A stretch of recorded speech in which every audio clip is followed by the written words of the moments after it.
Naku po, puno ng injury ang Gilas Pilipinas ngayon. Maliit daw ang chance natin versus Australia, sabi ng mga eksperto. Kaya tara, kwentuhan. Hindi maganda ang simula ngayon ng 2026 para sa ilang players ng Gilas lineup natin. Isang buwan bago ang second window na pinsala ng injuries ang main core natin, mga idol. Si Abay Junmar Fajardo pinipilit lang maglaro ng shoulder injury kontra Ginebra. Kapag pinilit niya pa ito lalo, baka itong lumala at posible siyang hindi makalaro versus Australia, mga idol. Si Chris Newsome na isa sa mga best on-ball defenders natin sa mga gwardya ng kalaban, hindi na rin makakalaro next window dahil sa isang MCL injury.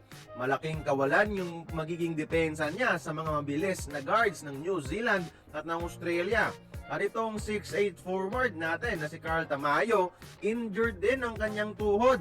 Sayang dahil MVP mode ngayon si Tamayo sa KBL at maidadala niya sana ang ganyang confidence patungo sa second window, mga idol, kung saan kailangan talagang gumana ang kanyang shooting at crucial ang kanyang size para makalaban tayo sa powerhouse na Australia, mga idol.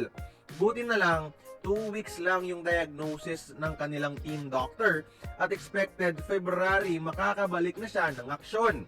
May sapat pa siyang oras magpahinga at kondisyon para best version ni Tamayo ang ipapakita niya sa second window sa harap ng mga home fans, mga idol. Samantala, mataas ang hopes nating mga fans na kaya nating makasungkit ng panalo sa Australia sa Marso 1 dahil sa pagbabalik ni Kai Sotto. Pero iba naman ata ang sabi ng mga eksperto ng mga kilalang betting sites, mga idol.